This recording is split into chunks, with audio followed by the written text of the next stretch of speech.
አደይ በስተመጨረሻ በድንጋጤ ራሷን አጥፍታ ሞተች። ሁላቸውም በሀዘን ተንገበገቡ። ዴቭና ለሊ ደግሞ ከሚባለው በላይ እጅጉን አዘኑና የዴቭ እናት ተንኮልና ሴራ እንደሆነ ካረጋገጡ በኋላ እጅጉን በጣም አዘኑ። አደይ ከሚባለው በላይ ልቧ ስለደማና ስለተቃጠለች በጣሙን አዝና፣ ወይኔ ጉዴ! የዘንድሮ ጉድ የብቻው ነው። ጭራሽ ከዶክተሩ ጋር አንድ ክፍል እንደዚህ ታደርገኛለች ብዬ በጭራሽ አልጠበቅኩም ነበረ ብላ እጅግ በጣም በማዘንና ሰተት ብላ ወደ ለሊ ቤት ሄዳ ስሚ አደይ፣ ላደረኩት ነገር በጣም ተሳስቻለሁ። ልጄ በጣም እንደሚያፈቅርሽና እንደሚወድሽ ተረድቻለሁ። የልጄን ፍላጎት መሙላት ነበረብኝ። በጣም ነው ክፋት የሰራሁት። ቢያንስ ይህንን ነገር ልረዳሽና ካጠገብሽ ሁኜ ላግዝሽ ይገባ ነበር። ሆኖም ግን በጣም በሚያሳዝን ሁኔታ ዴቭ ጋር አብራችሁ እንዳትሆኑ ስላደረግኩኝ ይቅርታ እያለች መለመን ጀመረች። ከዛ በጣም በጣም በጣም ስለተናደደችና ስለ ከፋት አደይም በፍጹም ባይዋጥላትም የግድ የዴቭን እናት ትዕዛዝ ማክበር ስላለባት እሺ እመጣለሁ፣ እኔ በምሰጥሽ አድራሻ ቀጥ ብለሽ መምጣት አለብሽ።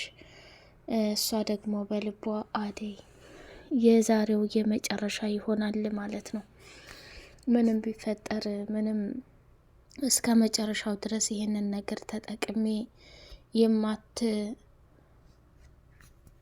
ጠፊ ከሆነ ከልጄ እኔ ደግሞ በዚህ በመርፌ ወግቼ ፍጻሜሽን አበላሸዋለሁኝ ብላ ወሰነች። ዴቭን ከተኛበት አልጋ ቀሰቀሰችና የዴቭ እናት ስማ አደይና ዶክተሩ እኮ እዛ ክፍል ሲገቡ አየኋቸው። ምናልባት ያን ክፍል ሊከራዩት ይሆን እንዴ? እኔ አደይን ስርቅ እሷ ደግሞ እየተከተለች መጣች ሳ ወይስ ደውለህላት ነው እንዴ ብላ ስትለው በጭራሽ ማሚ፣ የሌለ ነገር እየፈጠርሽ አይምሮዬን ቢዚ አታድርጊኝ። እንዴት እሱ ይሄንን ሊያደርግ ይችላል? በፍጹም ይሄን እንዲያደርጉ አይችሉም፣ አምኜ መቀበልም አልችልም ብሎ ሲል እንግዲያውስ ውሸታሙ እኔ ነኝ እንዴ? ቆይ ዴቭ ምን እየሆንክ ነው? የዘጋነውን የጨረስነውን ነገር እያነሳ ልቤን የምታቆስለኝ ምቺ በደንብ እንኳን ያልተማረች ልጅ፣ በቅጡ እንኳ ትምህርቷን ያልጨረሰች ልጅ ካንተ ጋር ፍቅር ልትጀምር አትችልም። ስለዚህ ምንም ቢፈጠር ምንም እውነቱን ስነግርህ አንተ ከሷ እንድትርቅ እፈልጋለሁ። ሲቀጥል ደግሞ በቃ ከቤሪ ጋር ተያይዛችሁ ወደ ውጭ ሀገር ሄዳችሁ እንድትጋቡ ፈልጋለሁ ብላ ደመደመችና ዶክተርና አደይ አብረው እንደገቡ ስታያቸው አደይ አስቀድማ ነበር የገባችውና ቆይ ማሚ ምንድን ነው ይሄ ሁሉ ማድረግ ምን አስፈለገ እያለች በየዋህነቷ ስትናገራት፣ እንዴ ወጪው በኔ ነው፣ አንቺ ምን አስፈራሽ? ከልጄ ጋር ደስ የሚል ጊዜ እንድታሳልፊ ስለፈለግኩ ነው። አሁን ቁጭ በይ ተረጋጊ፣ ዴብዬ ይመጣል ብላለቻት። አደይ እውነት መስሏት በጉጉት እየጠበቀች ሳለ ዶክተሩን ደግሞ የዴቭ አዲሷ ፍቅረኛ ቢሮ ድረስ ሄዳ ማስጠንቀቂያ ሰጥታው ነበረ ማለት ነው። በዛ ማስጠንቀቂያ መሰረት መቶ አደይን ካለችበት ችግር ለማውጣት ደፋ ቀና እያለ ሳለ እሷ ግን በጣም በሚገርምና በሚያሳዝን ሁኔታ ያለችበትን ነገር አይቶ መረዳት ቢያቅተውም እንኳን ዶክተሩም እየበረረ አደይን ለማትረፍ ሲመጣ እዛ በአበባ የተጎዘጎዘ አልጋ ውስጥ ላይ ስታገኘው በጣም ደነገጠ። እውነት አደይ ሰርፕራይዝ ልታደርገኝ ነው እንዲህ ብሎ፣ ደህና ነሽ አደይ? የተፈጠረ ነገር አለ? ምንም አልሆንሽም? እያለ እሷን እቅፍ አድርጎ ማሻሸት ጀመረ። ዴቭም ደግሞ ከበስተኋላ እሳት ጎርሶ ሲመጣ ተቃቅፈው ሲያቸው በጣም ደነገጠና ፈጠጠ። ሰላም ሰላም፣ ውድ የተከበራችሁ የተወደዳችሁ የሌላ ኤንድ መሐመድ ቤተሰቦች እጅግ በጣም ተወዳጁና በጉጉት ስንጠብቀው የነበረው የአደይ ድራማ እንደቀጠለ ይገኛል። ቻናሉን ላይክ፣ ሰብስክራይብ እያደረጋችሁ ለምታበረታቱን እናመሰግናለን። አደይ በመጨረሻ ሰርጓን በጉጉት እየጠበቀች ያለችው ከዴቭ ጋር እናቱ አለያይታት ነበርና መጨረሻ ላይ ደግሞ ዴቭ ከህይወቷ ወጥቶ እጅጉን በጣም አዝናና ተሰብራ እያለች በመጨረሻ ላይ እንግዲህ ሰተት ብሎ ወደ ህይወቷ የገባው ዴቭ እጅግ በጣም በሚያሳዝንና ልብ በሚመታ መልኩ ተመልሶ ከእናቱ ጋር ጉር ሰራት። እሱም አደይን ለአንዴና ለመጨረሻ ጊዜ አደይ እንድትረጅኝ ይፈልጋለሁ። እኔ ቤሬን አፍቅሪያትና ወድጃት እንዳልሆነ ማወቅ አለብሽ። ስለዚህ እናቴ በህይወት እንድትኖር ስለምፈልግ ይሄንን አማራጭ ማድረግ ስላለብኝ ነው ብሎ ለፍቅር እናትም ሲናገር፣ ዴቭ እንዴት በአደይ ላይ ትቀልዳለህ? አደይ ታንዴ ስንቴ ልቧ ተሰበረ። አልሚ ግን ይችን ቀበጥ ልጅ ምን ስትል ነው ካንተ ጋር እንድትጋባ የፈቀደችው? እታለም እኔ እናቴ በህይወት እንድኖር ስለምፈልግ፣ በዛ ላይ ደግሞ አገራቸው ከሄዱ ምንም ችግር የለውም። አባቤም ደግሞ ምን ያህል እንደሚያዝንብኝና እንደሚጠላይ ታውቂያለሽ። ስለዚህ ያለኝ አማራጭ እሺ ብዬ መቀበል ነው። ቤሪ ከሰው ልጅ ጋር ብዙ የመቆየት እንትን የላትም፣ ጸባይ የላትም። ያንን አጋጣሚ ተጠቅሜ እኔ ደግሞ ተመልሼ ከአደይ ጋር መቀጠል እፈልጋለሁ ብሎ ሲላት፣ ዴቭ መሰለኝና ደስ አለኝ የለም አደይ በጣም ልቧ ተሰብሯል። አሁን ላይ እንደዛ አድርገሃት አሁን እንደገና አንተ ሄደህ ቤሬን አግብተህ ከዛ ሄ ችግር ገና እስከሚፈጠር ጠብቀህ፣ አደይ እኮ ሰው ነች፣ ልቧ ይሰበራል። ምን ነው ያንተ ጠባቂ ናት እንዴ ብላ ስትለው፣ ፍቅርም ደግሞ በጣም ጨለለችና ቤሬን እንዲያገባ እማዬ መፍቀድ የለብሽም፣ ቆይ ምን ሆናችኋል እያለች ቀወጠችው። የፍቅር እናት ለዴቭ እያዘነች ያለችው ፍቅር እንደ ወንድምነት መስሏታል። እስካሁን ድረስ የፍቅር እናት ፍቅር እንደምታፈቅረው አታቅም መሰለኝ እና በጣም ተገረመች። መወለድ ቋንቋ ነው። ፍቅር አንቺ ዴቭ እንዳይሄድ በጣም መስዋዕትነት ከፍለሻል። ባርኩ እንኳ እንደዛ ተነስቶ ሲሄድ ምንም እንትን አላልሽም። ወይ ጉድ! ለነገሩ እየተቋቋሳሰላችሁም ምን እየሆናችሁም አብራችሁ ብዙ ጊዜያትን አሳልፋችኋል። ለዛ ነው የኔ ልጅ እንግዲህ እኔ የእናቱ ውሳኔ ነው። ዴቭ እኮ የመሄድ ፍላጎት የለውም። እሷ ግን እንደዚህ ስታደርገው ምንም ማድረግ አይቻልም ከመሸኘት ውጭ ብላ አለች። በጣም ያሳዝናል። አደይ በመጨረሻ እንደዚህ መሆኗና ያልጠበቀችውና ያላሰበችው ነገር በመድረሱ በጣም ልብ የሚሰብር አደገኛ ነገር ነው። እንግዲህ አደይም ደግሞ ከዴቭ ህይወት ደህና ወጥታ እየኖረች ሳለ መጨረሻ ላይ ግን በጣም በሚገርም ሁኔታ ለሊንም ነው ልቧን የሰበረቻት ማለት ነው። ለሊ እውነት መስሏት የዴቭ እናት መታ ነበር እና ከዴቭ ጋር የተፈጠረውን ነገር መነጋገር አለብን ብላ አድራሻዋን ሰጥታኛለች ብላ ስትላት፣ በቃ አሁን ልብስሽን ቀይረሽ መሄድ አለብሽ። ቆይ ይሄ ልብስ ቆንጆ አይደል እንዴ ለልዬ ብላ ስትል፣ የበለጥ ቆንጆ ሆነሽ መገኘት አለብሽ አደይ። እየሆነ ያለው ነገር ደስ ባይልም በተቻለ አቅምሽ ራስሽን ጠብቂ። እች ሴትዮ ከምታያት በላይ አደገኛና ከባድ ሴት ናት።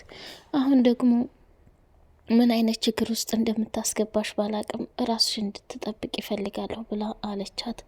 ለሊም በቤዛ ጉዳይና በጀገራው እንዲሁም በቤቷ ጉዳይ ከባቡሬ ጋር ደፋ ቀና እያሉ ይገኛሉ። ባቡሬንም ደግሞ ባቡሬ እባክህ እኔ በምንም አይነት ምክንያትና በምንም አይነት ችግር ቤቴንም ማውጣትም አልፈልግም። ገጀራውም ደግሞ ወንድሜ ከሆነ የሚያስፈልጉትን መረጃዎች ሰብስቤ እውነታውን ማወቅ እፈልጋለሁ ብላለችው። ለሊ ተረጋጊ፣ ሁሉንም ነገር እኔ ያስተካክለዋለሁ። አንቺ በመጨናነቅ የሚፈጠረው ነገር ከባድ ነውና ራስሽን ችግር ውስጥ እንድትከቺ አልፈልግም ብሎ አላት። እሺ በቃ እንደዛ ከሆነ ሁሉንም አምናለሁ፣ ግን እስከ መቼ ድረስ ነው እንደዚህ ሁኜ የምቀጥለው ብላ ስትል፣ እኔ ያለሁልሽ አይደል እንዴ? ቆይ አንቺ ምን ሆነሻል? እያለ እሷን መቆጣት ጀመረና አደይ ወዴት ነው ባቡሬ ሁሉንም ነገር ስመጣ እነግርሃለሁ፣ ወይም ለሊት እንገርህ። ውስጤ እየፈራ ነው ወደዛ ቦታ የሚሄደው ብላ በጣም ተጨንቃ ነበር።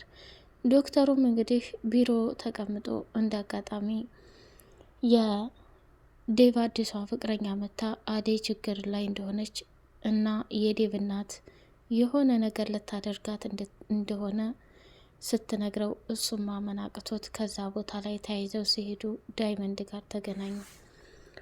ዶክተርም ለዳይመንድ መናገር የፈለገው አደይ ችግር ላይ ናትና ግባና አብረን እንሂድና እንድረስላት የሚል ነው። መጨረሻ ላይ መኪና ውስጥ ቤሪን ሲያት በጣም ደነገጠና እንዴ ጭራሽ እኔ ተፍ ተፍ እያልኩኝ ያሉትን ነገሮች ከአንተ ጋር አንተን ለማለት እሞክራለሁ፣ አንተ ጭራሽ እንደዚህ ይዘህ ታሽኮረምማለህ እንዴ? ዶክተር የጉድ ነው የዴቭ ሲገርመኝ ጭራሽ አንተ።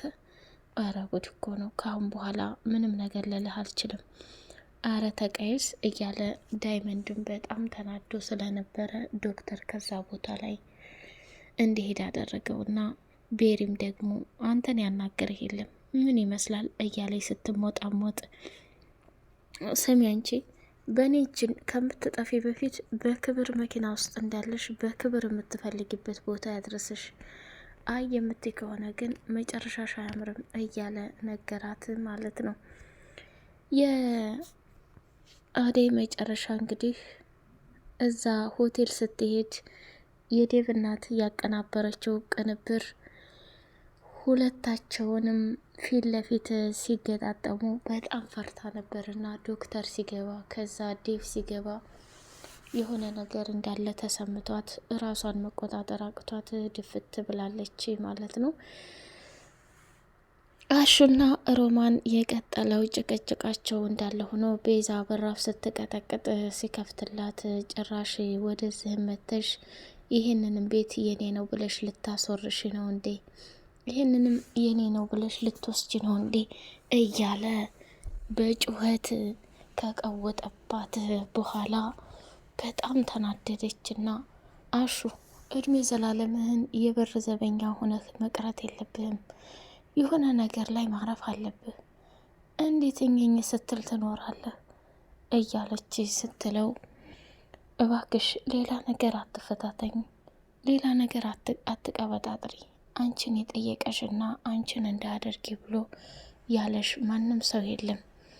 ከዚህ በር ላይ ትጠፊያለሽ ወይስ አትጠፊም ብሎ ሲያስፈራራት፣ እሷም ደግሞ ምን አገባህ የተፈጠረውና የሆነው ቢሆን ይሄ ቤት እኮ የፍቅር እናት እንጂ ያንተ አይደለም እኮ፣ አንቺ እኮ በስምሽ ልታደርጊው መጣሽ። ቤዛ ምን ያላደረሹ ነገር አለ ብሎ ሲንጨረጨርባት፣ እሱም ደግሞ በፍጹም በር ላይ እንድትገቢ አልፈልግም፣ እትዬን አስፈቅጄ እንድገቢ አደርጋለሁኝ ብላ ወሰነ ማለት ነው። ሩታ ከአሹ ጋር ይቅርታ ጠየቀች። ባለፈው ከዶክተር ጋር እየተንዘላዘለች ነው፣ ከዶክተር ጋር እየወጣች እየገባች ነው ብለህ ለማሚ ተናግረህ በጣም ከፍቶኝ ነበር። አንተ እንዳልሆንኩ ስለተረዳው በጣም ደስ ብሎኛል። ስለዚህ ዶክተርን ለማግኘት እየሄድኩ ነው። አሹ እባክህ ይቅር በላይ ብላ መለማመን ጀመረች። እሱም ደግሞ በጣም በሚገርምና በሚደንቅ ሁኔታ ከፍቅር ጋር ከሆንሽ በኋላ ተቀይረሻል፣ ይሄ ደግሞ በጭራሽ አያዋጣንም እረፊ እያለ አላት። በቀጣይ ፓርት እስከምንገናኝ ሰላም አለይኩም ወራህመቱላሂ ወበረካቱ።